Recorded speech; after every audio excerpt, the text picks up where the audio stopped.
పాకిస్తాన్పై మన military superiority, మన ఆధిక్యతను చాలా స్పష్టంగా చూపెట్టుకున్నాం. అది ఆపరేషన్ సింధూర్లో అర్థమైంది.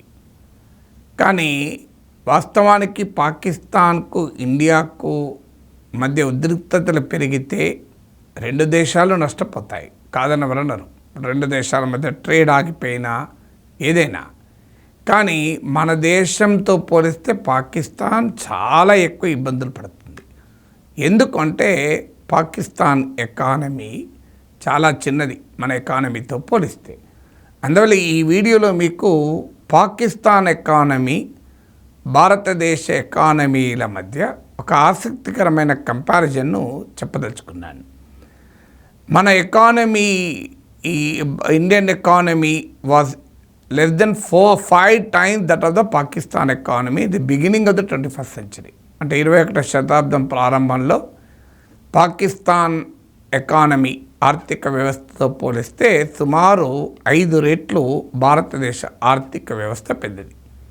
అంటే ఒక 25 ఏళ్ల క్రితం Indian economy 5 times bigger than the Pakistan economy. ఈరోజు 12 to 13 times బిగ్గర్. అంటే గ్యాప్ ఎంత భారీగా పెరిగిందో చూడండి. 5 రెట్లు పెద్దదిగా ఉన్నది 25 ఏళ్లలో 12 నుంచి 13 రెట్లు పెద్దగైపోయింది. మీకు $4 ట్రిలియన్, 4 లక్షల కోట్ల డాలర్లు ఇండియన్ ఎకానమీ దాదాపు చేరింది. సో ఈ ఇయర్ ఎండింగ్ వరకైతే $4.39 ట్రిలియన్ ఉంటుందని అంచనా. దీనికి భిన్నంగా పాకిస్తాన్ ఎకానమీ $335 బిలియన్. బిలియన్ అంటే 100 కోట్లు, సో ట్రిలియన్ అంటే 1,00,000 కోట్లు. So 335 billion. సింపుల్ కంపారిజన్ ఏంటంటే we are 12 to 13 times larger economy than Pakistan. ఇక పోనీ భవిష్యత్తులో ఎలా ఉంటుంది? ఈ భవిష్యత్తులో ఈ గ్యాప్ పెరుగుతుందా, తగ్గుతుందా, అలాగే ఉంటుందా? ఆన్సర్ చాలా ఎంఫాటిక్గా ఇంకా పెరుగుతుంది. ఈ లాస్ట్ 25 yearsలో 5 times బిగ్గర్ నుంచి మనం 12 to 13 times బిగ్గర్ అయ్యాం. ఇది ఇంకా పెరగబోతుంది. ఎందుకంటే ఇండియన్ ఎకానమీ మీరు ఏ ఎస్టిమేట్ అని తీసుకోండి, అరౌండ్ 6 to 7% మధ్యలో పెరుగుతుంది. 6.4, 6.5. సో భారతదేశ ఆర్థిక వ్యవస్థలో భారత GDP growth rate 6 to 7%. Pakistan economy 4% దాటితే చాలా ఎక్కువ. అందులో ఇప్పుడు పాకిస్తాన్ ఎకానమీలో 23% అగ్రికల్చర్ నుంచి వస్తుంది. మనము సింధు నదీ జలాల ఇండస్ ట్రీటీని సస్పెండ్ చేశాం, ఎబైన్స్లో పెట్టాం, పక్కకు పెట్టాం, నిలిపివేశాం. దీనివల్ల ఇవాళ పాకిస్తాన్ అగ్రికల్చర్ పైన ఇది తీవ్రమైన ప్రభావం పడుతుంది. దానివల్ల ఎకానమీలో 23% అగ్రికల్చర్ నుంచి వస్తుంది. Captaincy is about making right decision whether on the field और ऑफ द फील्ड. इसलिए मैं कंट्री डिलाइट पर भरोसा करता हूँ. They deliver 100% pure buffalo milk to my doorstep by 7 AM. Don't just enjoy our matches. Enjoy village fresh buffalo milk too.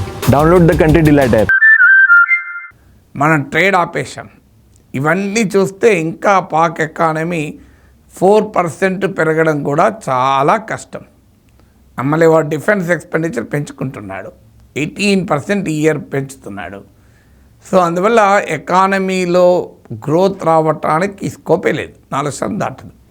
So Pakistan economy 4% పెరిగితే, Indian economy 6 to 7% పెరిగితే ఈ gap ఇంకా పెరుగుతుంది. బహుశా ఇంకో 25 yearsలో మనం 25 రెట్లు 30 రెట్లు పెద్దదిగా ఉంటాం పాకిస్తాన్ ఎకానమీతో పోలిస్తే.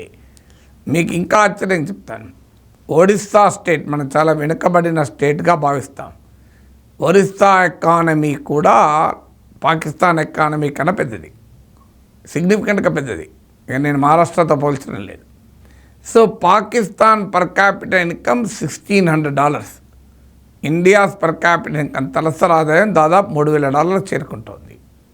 $3,000 పర్ క్యాపిటల్ ఇన్కమ్ తలసరి ఆదాయం తీసుకున్న రెట్టింపు.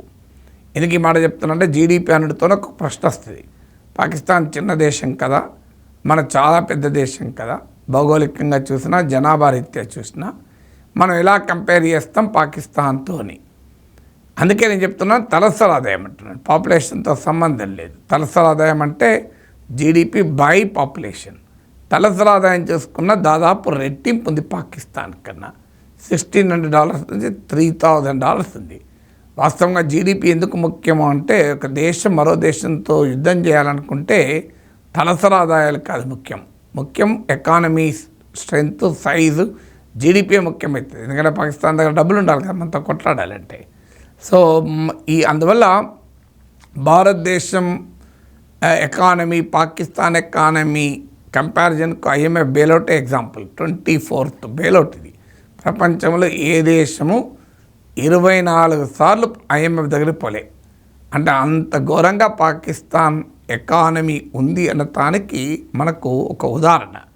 సో పాకిస్తాన్ ఎకానమీ నేను చెప్పినట్లు ఇండస్ వాటర్ ట్రీటీ వల్ల ఎఫెక్ట్ కావడమే కాదు, ఇప్పుడు ఇంకా పరిణామాలు మనం చూస్తున్నాం. బెలూచిస్తాన్ పాకిస్తాన్ జాగ్రఫీలో 44%, కానీ పాకిస్తాన్కు కీలకమైన minerals gold, copper, oil, gas, coal ఇలాంటి చాలా మీకు బెలూచిస్తాన్ నుంచి వస్తాయి. మరి అక్కడ కనుక ఏదైనా పరిణామం జరిగితే పాకిస్తాన్ సంగతి ఇంకా ఘోరంగా తయారవుతుంది. ఇప్పుడున్న పాకిస్తాన్ ఇలాగే ఉన్నా మనకు వాడికి నక్కకు నాగలోకానికి ఉన్నంత తేడా. ఇప్పటివరకు మీకు 2 కంపారిజన్ చెప్పాను. ఒకటి జీడిపి, 2 పర్ క్యాపిటల్ ఇన్కమ్. మీకు 3వ కంపారిజన్ చెప్తాను. భారతదేశంతో పోల్చాల్సిన అవసరం లేదు, దేశంలో ఉన్న ఒక రాష్ట్రంతో పోల్చాల్సిన అవసరం లేదు, భారతదేశంలో ఉన్న కంపెనీస్తో పోలుద్దాం. మన Reliance industries limited RIL, Mukesh Ambani నాయకత్వం కంపెనీ. ఈ కంపెనీ యాన్యువల్ రెవెన్యూస్ అంటే వార్షిక ఆదాయం, మార్కెట్ క్యాపిటలైజేషన్ కాదు, స్టాక్ మార్కెట్ సంపద కాదు నేను చెప్పేది, వార్షిక ఆదాయం యాన్యువల్ రెవెన్యూ $125 బిలియన్. ఇది మీకు పాకిస్తాన్ టోటల్ జీడిపిలో మోర్ దెన్ 30%. ఒక్క కంపెనీ, ఒక్క Indian company, corporate company is nearly 30 to 1/3 of Pakistan GDP, over 30%. చూడండి ఎంత స్థాయిలో మనం ఉన్నామనటానికి ఇది ఒక ఉదాహరణ. మీకు ఇంకొక ఉదాహరణ కూడా చెప్తాను. మీకు India's top 5 companies Reliance Industries, LIC, Indian Oil, State Bank of India, ONGC, ఈ 5 కంపెనీల యాన్యువల్ రెవెన్యూ, మళ్ళీ కూడా రెవెన్యూనే, is much higher than Pakistan GDP. ఈ 5 కంపెనీల వార్షిక ఆదాయము $450 billion, $450 billion, much higher than Pakistan's total GDP. మీరు చూడండి ఏ రకమైనటువంటి పరిస్థితి ఉందో దీన్ని బట్టి అర్థమవుతుంది. ఇది 3వ ఉదాహరణ. మీకు 4th ఎగ్జాంపుల్ చెప్తాను. మీకు పాకిస్తాన్కు ఇండియాకు ఉన్న కంపారిజన్. ఇప్పుడు పాకిస్తాన్ ఆయుధాలు అయితే కొనాలి, పర్ క్యాపిటల్ ఇన్కమ్తో సంబంధం లేదు, అది తలసరి ఆదాయంతో. ఆయుధాలు కొనాలంటే ఎకానమీ కొన్న కెపాసిటీ లెక్క. ఆదాయం ఎక్కడి నుంచి వస్తుంది పాకిస్తాన్కు? ఇప్పుడు IMF లోన్ తీసుకున్నారు. IMF లోన్ తీసుకోవడంతో ఇక పాకిస్తాన్లో ఎలక్ట్రిసిటీ ఛార్జెస్ పెంచాలి. ఇప్పుడు IMF తాజా కండిషన్ చూస్తే మనకు అర్థమవుతుంది. ఎలక్ట్రిసిటీ ఛార్జెస్ పెంచాలి అని కండిషన్. ఇండస్ట్రీ ఇచ్చే సబ్సిడీ తీసేయాలి, అగ్రికల్చర్ని కూడా ట్యాక్స్ చేయాలి. ఇవన్నీ IMF కండిషన్స్. ఇవన్నీ ఒప్పుకొని 24th బెయిలౌట్కు పాకిస్తాన్ సిద్ధపడింది. ఇవన్నీ ఒప్పుకుంటే ఇప్పటికే ప్రజలపైన తీవ్రమైన భారం పడుతుంది, ఇంకా ఎక్కువ భారం పడుతుంది. కానీ ఇక కొత్తగా ప్రభుత్వం ట్యాక్సెస్ వేసే పరిస్థితి లేదు, అప్పులు తీసుకునే పరిస్థితి లేదు. మరి ఏం చేయాలి? ఇప్పుడు పాకిస్తాన్కు ట్యాక్సెస్ ద్వారా, పన్నుల ద్వారా వచ్చే ఇన్కంతో పోలిస్తే మన దేశానికి 20 రెట్లు ఎక్కువ వస్తుంది, 20 times. అంటే మనం ఎలా ఆయుధాలు కొనగలము, పాకిస్తాన్ కొనలేదు అన్న దానికి ఇదొక ఉదాహరణే. మీకు ఇంకొక 5వ ఎగ్జాంపుల్ చెప్తాను. ఇటీవల మనము ఫ్రాన్స్ నుంచి రాఫెల్ యుద్ధ విమానాలు కొన్నాం. మన ఆ రాఫెల్ యుద్ధ విమానాలు కొనటానికి చెల్లించింది పాకిస్తాన్ మొత్తం డిఫెన్స్ ఎక్స్పెండిచర్ సమానం. పాకిస్తాన్ టోటల్ తన రక్షణ రంగం పైన పెట్టే ఖర్చు మనము కేవలం ఒక రాఫెల్ యుద్ధ విమానాలు కొనటానికి డసావ్ ఏవియేషన్కి ఇచ్చిన బిల్లుతో సమానం. మనము పాకిస్తాన్తో పోలిస్తే మోర్ దెన్ 9 times మన డిఫెన్స్ ఎక్స్పెండిచర్ ఎక్కువ, 9 రెట్లు. ఇప్పుడు ఇంకా ఆపరేషన్ సింధూర్ తర్వాత వాడు పెంచుకుంటున్నాడు 18%. మనం కూడా 50,000 కోట్లు అదనంగా డిఫెన్స్ కేటాయిస్తున్నాం. సో అందువల్ల మన డిఫెన్స్ ఎక్స్పెండిచర్కు వాడి డిఫెన్స్ ఎక్స్పెండిచర్కు కూడా ఎక్కడా పోలిక లేదు. ఇక మీకు 6th కంపారిజన్ చెప్తాను, ఫారిన్ ఎక్స్చేంజ్ రిజర్వ్స్. ఎందుకంటే ఏమైనా యుద్ధ విమానాలు కొనాలన్నా, ఎయిర్ డిఫెన్స్ సిస్టమ్స్ కొనాలన్నా డాలర్లో చెల్లించాలి, మామూలుగా రాదు కదా. సో మీకు పాకిస్తాన్ దగ్గర ఉన్న ఫారిన్ ఎక్స్చేంజ్ రిజర్వ్స్ ఏంటి, మన దేశం దగ్గర ఉన్న ఫారిన్ ఎక్స్చేంజ్ రిజర్వ్స్ ఏంటి?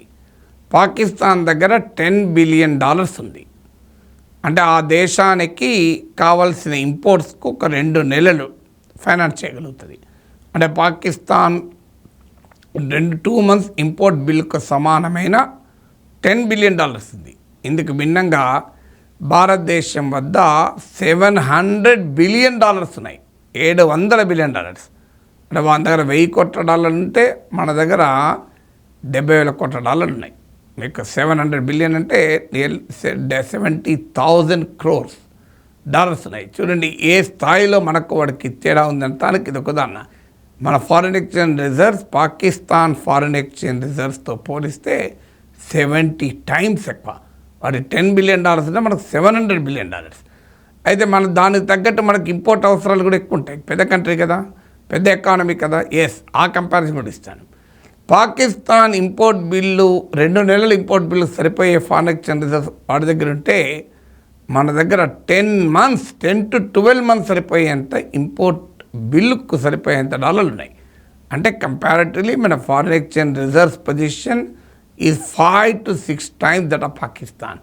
5 నుంచి 6 రేట్లు. దీనికి తగ్గట్టు మన ఎక్స్పోర్ట్స్ ఎక్కువ, మనం సంపాదించే డాలర్లు ఎక్కువ. ఇక పాకిస్తాన్ ఏ రకంగా భారతదేశంతో పోరాడగలుగుతుంది? అందుకే మీరు ఆపరేషన్ సింధూర్ అప్పుడు వార్తలు వచ్చాయి. 4 రోజులకు సరిపోయే యుద్ధం చేయగలుగుతుంది, 2 నెలలకు సరిపోయే యుద్ధం చేయగలుగుతుంది. అంటే అర్థం మరి నష్టం చేయలేడా? నష్టం చేస్తాడు. ఇప్పుడు మనం ఒక టాప్ హై ఎండ్ కార్లో పోతున్నాం, BMW కార్లో పోతున్నాం. మనకు చాలా కెపాసిటీ ఉంది, పలుకుబడి ఉంది. కానీ పక్కన రోడ్డు పక్కన దేనికి పనికిరాని బిచ్చగాడు ఉంటాడు. వాడు రాయేసి కారును కొడతాడు. BMW కార్ అర్థం కూడా పలుకుతుంది. మరి ఇక్కడ ఈ BMW కారులో పోయేవాడు చాలా powerful, politically powerful, economically powerful. కానీ ఏ పవరు లేని ఒక బిచ్చగాడిసిన రాయికి BMW కార్ అద్దాలు పడిపోతాయి, లేదంటే కార్లో డెంట్ పడుతుంది. అంటే సరిగ్గా ఇది భారతదేశం ఒక BMW కార్ లాగా హైవే మీద పోతుంది. పక్కన బిచ్చగాడు రాయితో కొట్టినా డెంట్ పడుతుంది, గ్లాస్ పగులుతుంది. పగలదనుకుంటే పొరపాటు.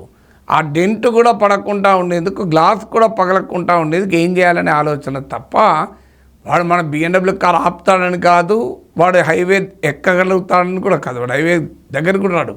ఆ పక్కన ఎక్కడో సైడ్ నుంచి చెట్టుక దగ్గర కూర్చొని విసురుతాడు. సో అందువల్ల ఇండియాకు పాకిస్తాన్ ఎకానమీలో ఉన్న ఈ భారీ తేడా వల్ల పాకిస్తాన్ నిలబడలేదు. అన్ఫార్చునేట్లీ ఆ దేశ ప్రజలకు పాకిస్తాన్ పాలకవర్గం చేస్తున్న అన్యాయం ఇంకా పూర్తిగా అర్థం కావాలి. ఇప్పుడే కాదు, ఇంకా ముందు కూడా నిలబడదు. ఎందుకంటే తన ప్రొడక్టివ్ ఎకానమీ మొత్తాన్ని నెగ్లెక్ట్ చేసి, అంటే ఎకానమీని డెవలప్ చేసే ఉత్పాదక శక్తులన్నీ వదిలేసి సైన్యం పైన, ఆయుధాలపైన, తీవ్రవాదాన్ని ఎగుమతి చేయడం పైన ఖర్చు పెడుతున్నారు. తన అగ్రికల్చర్ డెవలప్ చేయడం, ఇండస్ట్రీ మోడర్నైజ్ చేయడం, టెక్నాలజీ డెవలప్ చేయడం, వీటి మీద లేదు. ధ్యాసల్లా ఎక్కడ ఏ తీవ్రవాదిని తయారు చేసి ఇండియాలోకి పంపాలి, వాడి దాసదే. అందుకని నేను చాలాసార్లు చెప్పాను, మనం ఒక సత్యానాదెల్లా, సుందర్ పిచ్చయ్య, పరాగ్ అగర్వాల్, ఇంద్రా నుయి, శాంతాను నారాయణ్ ఇలా కార్పొరేట్ దిగ్గజాలను తయారు చేశాం. ఒక రిషి సునక్, ఒక కమలా హారిస్ లాంటి పొలిటీషియన్లను తయారు చేశాం. ఒక ఉషా చిల్కూరి లాంటి సెలబ్రిటీలను తయారు చేశాం. ఒక వివేక్ రామస్వామి లాంటి పొలిటీషియన్లను తయారు చేశాం. ఒక తులసి గబాడ్ లాంటి వాళ్ళని తయారు చేశాం. పాకిస్తాన్ ఎవరిని తయారు చేసింది? మసూద్ అజర్, హఫీజ్ సయీద్, రావుఫ్, అబ్దుల్లా రావుఫ్, తహవుర్ రానా, దావూద్ గిలానీ, దావూద్ ఇబ్రహీం, వీళ్ళందరూ కూడా ఎవడు? తీవ్రవాదులు. అంటే మనం సృష్టించినటువంటి కార్పొరేట్ దిగ్గజాల పేర్లు ఈ తీవ్రవాదులను సృష్టించే విషయం. దేనంటే భారతదేశంలో ఓ గూగుల్, ఓ మైక్రోసాఫ్ట్, యాపిల్ లాంటి కంపెనీలు వస్తే పాకిస్తాన్లో ఎవరు వచ్చారు? ఒసామా బిన్ లాడెన్ వచ్చాడు. వాడు 5 ఏళ్ళు ఉన్నాడు అక్కడ. అంటే India houses world's top companies like Google, Microsoft, Amazon and Apple Pakistan houses Osama bin Laden లాంటి టెర్రరిస్టులు. అందుకే ఆ దేశం తన తీసుకున్న ఊబిలో తానే కొరుకుపోతుంది. భారతదేశంతో ఎలాంటి పోలిక లేదు. ఇప్పటికైనా భారతదేశాన్ని చూసి నేర్చుకుంటే ఆ దేశం మనుగడ ఉంటుంది. భారతదేశంతో ఇంకా పోరాటమే చేయాలి, ఈర్ష్యా ద్వేషాలతో భారత్ను బ్లీడ్ చేయాలనుకుంటే అల్టిమేట్గా బ్లీడ్ అయ్యేది. భారతదేశాన్ని నిర్వీర్యం చేయాలంటే నిర్వీర్యం అయ్యేది పాకిస్తాన్ మాత్రమే.